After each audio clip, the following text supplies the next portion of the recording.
السلام علیکم ورحمۃ اللہ وبرکاتہ۔ تو دوستو، پچھلی ویڈیو میں بات ہوئی تھی برکت کے اسباب، تو اس میں 4 اسباب بیان کیے گئے تھے۔ تو آج ہم بتائیں گے کہ برکت ختم ہونے کے کیا اسباب ہیں۔ تو دوستو، برکت کے 4 اسباب تھے، تو اسی طرح برکت ختم ہونے کے دوستو 3 اسباب ہیں، کہ 3 اسباب ایسے ہیں کہ جن کی وجہ سے اللہ تعالیٰ رزق میں، مال میں، چیزوں میں برکت ختم فرما دیتے ہیں۔ تو آئیے سنتے ہیں ترتیب وائز کہ وہ کون سے اسباب ہیں 3۔ ان میں سے پہلا سبب دوستو نیت میں کھوٹ ہونا، کہ جب انسان کی نیت خراب ہو جاتی ہے۔ مثال کے طور پر 3 بھائی ہیں، ان میں سے ایک بھائی، 2 بھائیوں کی نیت ٹھیک ہے، کسی کاروبار میں شامل ہیں یا جائیداد میں شامل ہیں یا کسی کھاتے میں، تینوں بھائی اکٹھے ہیں، 2 کی نیت ٹھیک ہے، ایک کی خراب ہوگی تو دوستو وہاں سے برکت اٹھ جاتی ہے۔ اس طرح کاروبار میں 3 افراد شامل ہیں، ان میں سے 2 ٹھیک ہیں، ایک کی نیت خراب ہوگی تو اس کاروبار میں بھی برکت اٹھ جائے گی۔ تو نیت میں کھوٹ ہونے سے جو ہے وہ اس کام میں سے، اس مال میں سے اللہ تعالیٰ برکت کو اٹھا لیتے ہیں۔ اس طرح ایک مولانا روم رحمہ اللہ نے ایک واقعہ لکھا ہے کہ ایک بادشاہ شکار پر گیا، واپسی پر وہ ایک انار کے درخت کے پاس رکا، تو اس کو پیاس لگی ہوئی تھی، تو اس نے اس انار کے باغ کے مالک سے کہا کہ مجھے کچھ پلائیے۔ تو اس مالک نے اپنی بیٹی سے کہا کہ کوئی انار توڑ کر اس کا جوس نکال کر بادشاہ سلامت کو پلائیے۔ تو بیٹی گئی، ایک انار توڑا اور اس کو گلاس میں نچوڑا، تو اس ایک انار سے پورا کا پورا دوستو گلاس بھر گیا۔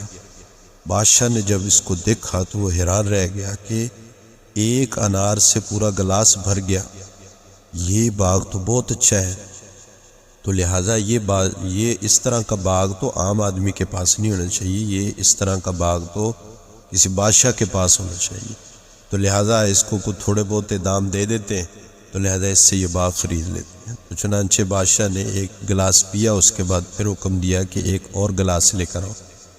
تو بیٹی دوبارہ گئی اور اس نے ایک انار توڑا، تو اس انار کو دوبارہ اس کے اندر نچوڑا، تو دوستو وہ آدھے سے بھی کم بھرا گلاس، اور وہ جو ہے لڑکی پریشان ہوگی۔ اس نے دوسرا توڑا تو پھر وہ 2 حصے بھر گیا، پھر اس نے تیسرا توڑا تو 3 اناروں سے ایک گلاس بھرا۔ بادشاہ نے یہ بات اس لڑکی سے کہی کہ یہ کیا وجہ ہے، پہلے ایک انار سے جو ہے ایک گلاس بھر گیا اور اب 3 انار سے ایک گلاس بھرا ہے۔ تو اس لڑکی بڑی ذہین تھی، اس نے جواب دیا کہ بادشاہ سلامت، باغ بھی ویسا ہے اور انار بھی ویسے ہیں، لگتا ہے آپ کے دل میں کوئی بات آ گئی ہے یا کوئی کھوٹ آ گیا ہے جس کی وجہ سے اللہ تعالیٰ نے اس سے برکت ختم فرما دی۔ تو دوستو اس طرح نیت میں فرق آنے سے بعض دفعہ انسان کے مال سے اللہ تعالیٰ برکت اٹھا لیتے ہیں۔ تو نیت کا درست ہونا دوستو، نیت کو درست رکھنا اور کھوٹ سے پاک رکھنا۔ حسن نیت سے، یعنی نیت کے خوبصورتی سے کئی لوگ 200 کروڑوں پتی بن گئے۔ ایک اللہ والے کے پاس ایک شخص آیا اور اس نے عرض کی کہ میرے پاس 1 لاکھ روپیہ تھا، جب میں نے نوکری چھوڑی تو میرے پاس 1 لاکھ روپیہ تھا، تو اللہ کی شان یہ ہوئی کہ وہ 1 لاکھ روپیہ بھی ایک آدمی نے دھوکے سے وہ میرا برباد کر دیا۔ اب میں خالی ہو گیا، تو میں ایک اللہ والے سے ملا، میں نے ان سے کہا کہ آپ دعا کیجئے کہ اللہ تعالیٰ میرا کاروبار چلائے، میری روزی میں برکت عطا فرمائے۔ تو اس اللہ والے نے مجھے سمجھایا کہ اس نے کہا کہ بھائی بتاؤ روزی کون دیتا ہے؟ میں نے کہا اللہ۔ رزق کون دیتا ہے؟ میں نے کہا اللہ۔ تو پھر کہتے پریشان ہونے کی کیا ضرورت ہے؟ تو لہذا آپ پریشان نہ ہوں، اللہ سے دعا کریں، بس یہ کہیں کہ کسی کا حق، بس یہ یعنی نیت کر لیں کہ میں نے کسی کا حق نہیں کھانا، میں نے کسی کا حق نہیں کھانا، میرا حق کسی کے پاس چلا جائے لیکن کسی کا حق میرے پاس نہ آئے، تاکہ کل قیامت والے دن میں اللہ کے ہاں جو ہے وہ کوئی میرا گریبان نہ پکڑ لے۔ تو دوستو یہ نیت کر کے میں کاروبار کے اندر لگا تو اللہ تعالیٰ نے کچھ ہی سالوں میں مجھے مزدور سے اٹھا کر کروڑ پتی لوگوں میں شامل فرما دیا۔ تو اس طرح دوستو جب نیت خالص ہو جاتی ہے اور نیت انسان درست کر کے کھوٹ سے پاک کر کے تو اللہ تعالیٰ کے ساتھ معاملہ کرتا ہے تو اللہ تعالیٰ ہر چیز میں برکت ڈال دیتے ہیں۔ اس طرح دوستو ایک اور واقعہ لکھا ہوا ہے کہ ایک آدمی آیا، یہ پاکستان کا ہی واقعہ ہے کہ بنو کے اندر کہتے ہیں کہ ایک شخص تھا، وہ کہتے ہیں میں بہت غریب تھا، میں مزدوری کیا کرتا تھا، تو مزدوری کرتے کرتے میرے پاس پیسہ بہت کم تھا، تو ایک دن میں نے اللہ تعالیٰ سے معاہدہ کیا کہ اللہ میاں میں زمین خریدتا ہوں اور اس زمین کو خرید کر اس کے اندر پلاٹ بنا کر اس کو بیچوں گا، لیکن جب میں ان میں سے اس کے پلاٹ بناؤں گا تو ان پلاٹ میں سب سے پہلے میں آپ کا گھر یعنی مسجد بناؤں گا۔ تو میں نے یہ نیت کر لی، تو اللہ کی شان میں نے کام شروع کیا اور میں نے اللہ کے گھر کے بنانے کی نیت کر لی، تو اس کے بعد وہ کہتا ہے 10 سالوں کے اندر اللہ تعالیٰ نے مجھے مزدوروں سے اٹھا کر کروڑ پتی لوگوں میں شامل فرما دیا۔ تو یہ ہوتا ہے دوستو نیت، حسن نیت یعنی نیت کا ٹھیک ہونا۔ تو نیت کے ٹھیک ہونے کا اثر یہ ہوتا ہے کہ اللہ تعالیٰ اس مال میں، رزق میں، جس فیلڈ میں بھی انسان ہوتا ہے اس میں اللہ تعالیٰ برکتیں ہی برکتوں کا نزول فرما دے۔ تو دوسرا سبب دوستو برکت کے ختم ہونے کا وہ معصیت ہے، یعنی گناہ۔ برکتوں کو ختم کرنے کا دوسرا سبب دوستو گناہ ہے۔ گناہ کی وجہ سے اللہ تعالیٰ مال میں سے برکت نکال دیتے ہیں۔ چنانچہ کتنے لوگ ایسے ہیں جو دوستو پیسے زیادہ کماتے ہیں اور لیکن ان کے ہاں برکت نہیں ہوتی۔ بعض دفعہ ایسا ہوتا ہے کہ اللہ تعالیٰ پیسہ زیادہ دے دیتے ہیں لیکن اولاد نافرمان کر دیتے ہیں، پیسہ زیادہ مل جاتا ہے لیکن دوستو بیوی بدکار بن جاتی ہے۔ اسی طرح پیسہ زیادہ ہوتا ہے لیکن دوستو ایسے مصائب، پریشانیوں اور بیماریوں کے اندر انسان ملوث ہو جاتا ہے کہ ساری زندگی ان میں پیسہ لگا کر ان سے جان نہیں چھوٹتی۔ وجہ کیا ہوتی ہے کہ ان کے اندر برکت نہیں، گناہوں کی نحوست کی وجہ سے اللہ تعالیٰ مال سے برکت کو نکال دیتے ہیں۔ اس طرح دوستو سود بھی ایک بہت بڑی معصیت ہے، گناہ ہے، حرام ہے۔ آج زیادہ تر لوگ دوستو اس بیماری کے اندر ملوث ہیں۔ جہاں سود ہے وہاں دوستو اللہ کی جنگ ہے، اور جہاں اللہ کی جنگ ہے وہاں برکتیں کہاں ہو سکتی۔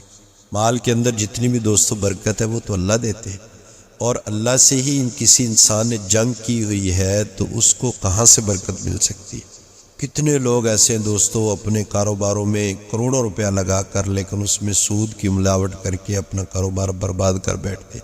تو اس لیے گناہ سے بچنا، معصیت سے بچنا، انسان کوشش کرے کہ اللہ تعالیٰ سے دعا بھی کرتا رہے اور اللہ تعالیٰ سے مانگتا بھی رہے کہ اللہ تعالیٰ گناہوں سے میری حفاظت فرمائے۔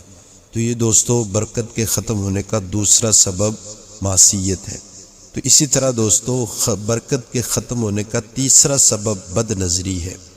بد نظری سے بھی اللہ تعالیٰ بعض دفعہ مال میں، جان میں، زندگی میں، پیسوں میں برکت کو ختم فرما دیتے ہیں۔ تو آپ غور کریں، دیکھو دوستو کتنی ایسی عورتیں ہیں جو بے پردہ، ٹھیک ہے، بازاروں میں گھومتی ہیں، سر پہ دوپٹے نہیں ہوتے، اور اسی طرح چہرہ کھلا ہوتا ہے، سینوں پہ دوپٹہ نہیں ہوتا، تو باہر گھومتی پھرتی۔ پھر اس کا اثر یہ ہوتا ہے کہ اللہ رب العزت ان کی زندگی کے اندر برکت کو ختم فرما دیتے ہیں۔ برکت کو ختم فرمانے کا کیا مطلب؟ یعنی برکت ختم ہونے کا مطلب یہ ہے دوستو کہ ان کے خاوندوں کو ان سے تسکین نہیں ہوتی، یعنی یہ خاوندوں کے لیے تسکین کا سبب نہیں بنتی، بلکہ اللہ تعالیٰ اس تسکین کو اس بے پردگی کی وجہ سے دوستو اٹھا لے۔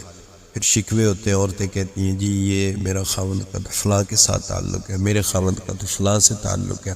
اس کی وجہ یہ ہوتی ہے کہ مرد جو ہے وہ عورت کے لیے تسکین کا سبب ہوتا ہے، عورت جو ہوتی ہے وہ مرد کے لیے تسکین کا سبب ہوتی ہے۔ اگر مرد غلط بد نظری کرتا ہے تو مرد جو ہے وہ عورت کے لیے تسکین نہیں بنتا، اور اگر عورت بد نظری کرتی ہے تو عورت مرد کے لیے دوستو تسکین کا سبب نہیں بنتی۔ پھر جانبین سے دونوں طرف سے گلے آتے ہیں۔ اس کی وجہ کیا ہوتی ہے کہ انسان اللہ کا حکم توڑ رہا ہوتا ہے اور بد نظری کر رہا ہوتا ہے، تو اللہ تعالیٰ ان کی ذات سے برکت کو ختم فرما دیتے ہیں۔ تو دوستو اگر ہم چاہتے ہیں کہ اللہ تعالی ہمارے رزق میں، عزت میں، دینداری میں برکت عطا فرمائے، تو اس کا طریقہ یہ ہے کہ ہم اللہ تعالیٰ سے سچی توبہ کریں اور اللہ تعالیٰ سے دعا مانگیں، اور اللہ تعالیٰ سے مانگیں کہ اللہ تعالیٰ ہمارے گناہوں کو ختم فرما دے۔ اور دوستو تقوی اختیار کریں، تو جب ہم تقوی والی زندگی گزاریں گے تو پھر دیکھیں کہ اللہ تعالیٰ کیسی برکتیں نازل فرماتے ہیں۔ ہماری پریشانیوں کا حل یہ دوستو یہ نہیں کہ 10 ہیں تو 5 ہیں تو 10 مل جائے، اور 10 ہیں تو 50 مل جائے، 50 ہیں تو 100 مل جائے۔ اس کا حل یہ نہیں ہے دوستو، اس کا حل یہ ہے کہ زندگی میں برکت آ جائے۔ جب برکت آ جائے گی تو اللہ تعالیٰ تمام پریشانیوں کو دور کر دیں گے اور خوشیوں بھری زندگی عطا فرمائیں گے۔ تو اس لیے آپ صلی اللہ علیہ وسلم کی تعلیمات جتنی بھی ہیں دوستو، اگر آپ دعائیں میں آپ صلی اللہ علیہ وسلم کی دعاؤں میں غور کریں تو ان میں برکت کی تعلیمات دی گئی ہیں کہ اللہ کے نبی نے براہ راست اللہ سے برکت مانگی ہے، مال کے اندر، چیزوں کے اندر، کھانے کے اندر، بستی میں جانے کی، اسی طرح ہر چیز میں اللہ کے نبی نے برکت مانگی ہے۔ چنانچہ ایک دفعہ صحابہ کرام رضی اللہ تعالیٰ عنہ مجمعین نے آپ صلی اللہ علیہ وسلم سے شکایت کی، یا یا رسول اللہ ہم کھانا کھاتے ہیں، سیر نہیں ہوتی۔ تو آپ صلی اللہ علیہ وسلم نے فرمایا لگتا ہے آپ الگ الگ کھانا کھاتے ہو، یعنی اکٹھے بیٹھ کے نہیں کھاتے۔ وہ جی ہاں یا رسول اللہ۔ تو آپ صلی اللہ علیہ وسلم نے ان کو اکٹھا بیٹھ کر ایک ہی دسترخوان پر کھانا کھانے کی ترغیب بھی دی، اور اس کے بعد پھر اللہ کے نام کے کلمات بسم اللہ وعلی برکت اللہ پڑھ کر کھانا کھایا کرو۔ اسی طرح دوستو اللہ کے نبی کسی بستی میں داخل ہوتے تو دعا پڑھا کرتے تھے، اللہم بارک لنا فیہا، اللہ اس بستی کے اندر ہمارے لیے برکت ڈال دے۔ اس طرح آپ صلی اللہ علیہ وسلم کی دعا ملتی ہے وضو کے درمیان، اللہم اغفر لی ذنبی ووسع لی فی داری وبارک لی فی رزقی، اللہ میرے گناہوں کو معاف فرما دے، ذنبی ووسع لی فی داری، میرے گھر میں وسعت پیدا فرما دے، ذنبی ووسع لی فی داری وبارک لی فی رزقی، اور میرے رزق میں برکتیں عطا فرما دے۔ تو اللہ کے نبی نے ہر جگہ پر دوستو برکت کی دعا مانگی ہے، تو اصل چیز ہے دوستو برکت ہو۔ اسی طرح ایک اور بات اللہ کے نبی کی ملتی ہے کہ جو بندہ روزانہ یہ دعا پڑھے گا، اللہم بارک لی فی الموت و فیما بعد الموت، روزانہ 25 مرتبہ پڑھے گا، دوستو 25 مرتبہ روزانہ اس دعا کو پڑھے گا، اللہم بارک لی فی الموت و فیما بعد الموت، اللہ میری موت میں بھی میرے لیے برکت عطا فرما، اور موت کے بعد والی زندگی میں بھی برکت عطا فرما۔ اگر دوستو یہ اس دن مر گیا تو اللہ تعالیٰ شہادت کا اس کو درجہ عطا فرمائیں گے۔ تو اللہ کے نبی کی تعلیمات سے ہمیں برکت کا سبق ملتا ہے دوستو۔ تو اس لیے مال کی کثرت اللہ سے نہ مانگے بلکہ برکت مانگے، اور جو برکت کے ختم ہونے کے اسباب ہیں دوستو ان سے بچنے کی کوشش کریں۔ اللہ تعالیٰ مجھے آپ کو عمل کرنے کی توفیق عطا فرمائے۔